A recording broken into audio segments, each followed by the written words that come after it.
Bonjour à tous et bienvenue sur la chaîne YouTube où on parle de pédocriminalité sans aucun tabou. Aujourd'hui, j'ai envie de vous dire que si vous aimez mon contenu, si vous aimez ce que je fais, si vous voulez m'encourager, n'hésitez pas à partager, à liker, à commenter et à vous abonner à la chaîne. Je l'ai bien fait cette fois-ci. Mais en fait, mine de rien, il faut le dire parce que je me rends compte que les gens, quand ils regardent mes vidéos et qu'ils les trouvent bien ou autres, ils pensent pas forcément à s'abonner ou à liker. Et genre, je suis la première, quand je regarde des vidéos, à pas forcément y penser. Et je me suis dit, il faut que je le dise. Parce que des fois, je like au bout de la 3e vidéo du même youtubeur que je regarde, parce qu'en fait, j'y ai pas pensé. Enfin bref, s'il y a des têtes en mer comme moi, n'hésitez pas. Aujourd'hui, on va parler d'une phrase qu'on me dit tout le temps, et je sais que je l'ai déjà dit dans plein de vidéos. On dirait pas que tu as été victime de pédocriminalité. Alors, on va remettre un petit peu les choses dans leur contexte. Nous sommes en 2024, je suis suivie par des psychiatres ou des psychologues depuis 2016.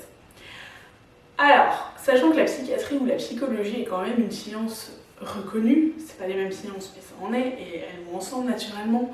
Et parce que je sais qu'il y a des psychiatres qui n'aiment pas du tout quand on dit que les psychologues, tout ça, mais moi je sais que ma psychiatre ça lui posait absolument aucun problème. Et du coup on va éviter toute cette bataille, on va parler de psychologie et de psychiatrie. Je suis suivie depuis 2016. Est-ce que vous n'avez pas l'impression que concrètement, si en 2024 j'avais pas un tout petit peu évolué, c'est que vraiment il y a un problème et genre que je serais en train de me faire arnaquer? Soyons clairs les gars. Déjà, de 1, je suis tombée sur un super médecin traitant qui a su m'aiguiller, qui a su me dire quoi faire, qui a été hyper bienveillante. 2, je suis tombée sur une psychiatre. J'aurais pas pu trouver mieux. Quelqu'un qui clairement a su me dire les choses, a su me faire voir des choses et a su me faire évoluer sans rien me dire aussi. Ça c'est très important. Elle a su me faire réfléchir et elle a su m'amener là où il le fallait. J'ai énormément grandi avec elle et c'est vraiment... je la remercie énormément. Si vous passez sur ma chaîne, clairement, merci. Parce que la personne que je suis aujourd'hui, clairement c'est en partie grâce à elle. C'est en partie grâce à elle parce que je n'aurais pas été capable... J'avais pas les clés, j'avais pas j'avais des besoins mais je n'avais pas les moyens de mettre en œuvre ce qu'il fallait pour répondre à mes besoins.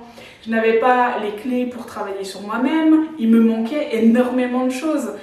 Et heureusement, en 2024, j'ai quand même évolué. Je dirais que le déclic a été au bout de 4 ans de thérapie. Pourtant, le premier déclic, et ça c'est hyper important à le comprendre, j'ai commencé à être suivie début 2016 et 6 mois plus tard je portais plainte. C'est-à-dire que 6 mois plus tard je me rendais compte que ce que j'avais vécu était absolument pas normal, que j'étais dans un environnement toxique et qu'il fallait que je casse cette chaîne toxique. À aucun moment ma psychiatre m'a dit allez porter plainte.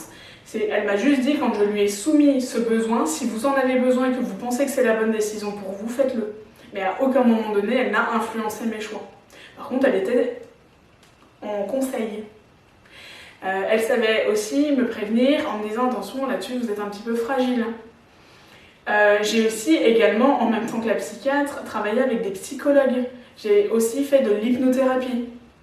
J'ai fait énormément de choses qui font la personne que je suis aujourd'hui et qui font qu'en fait maintenant j'arrive à parler de mon passé sans aucun problème, qui font également que j'arrive à me sentir à l'aise en société, qui font que certains tocs ont quasiment disparu.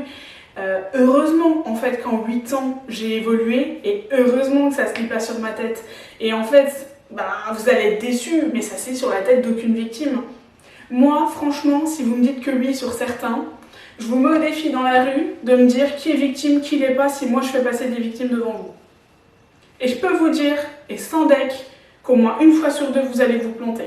C'est-à-dire qu'en gros, ouais, vous êtes peut-être psychologue, et puis peut-être que dans 50% vous aurez peut-être de la chance parce que, pardon, la victime dans son processus, elle en sera peut-être pas assez loin pour avoir assez confiance en elle, etc. pour se balader, elle sera peut-être en stress post-traumatique avec l'état d'alerte, etc. Moi je peux vous dire que tout ce qui se passe dans ma tête, clairement ça se voit pas du tout sur mon visage. C'est-à-dire que quand je suis complètement stressée dans un lieu ou autre, ça ne se verra absolument pas. Et surtout, j'ai fait le choix de vivre. Et ça c'est un choix qui a été clairement mais très très difficile à faire. Et c'est un choix que j'ai fait au bout de 4 ans de thérapie. Au bout de 4 ans de thérapie, je me suis dit maintenant j'en ai marre de ne vivre qu'à travers ce que j'ai vécu. Je veux m'ouvrir à d'autres choses, j'ai envie de voir d'autres choses, j'ai envie de vivre. C'est tout. Et je m'autorise à vivre.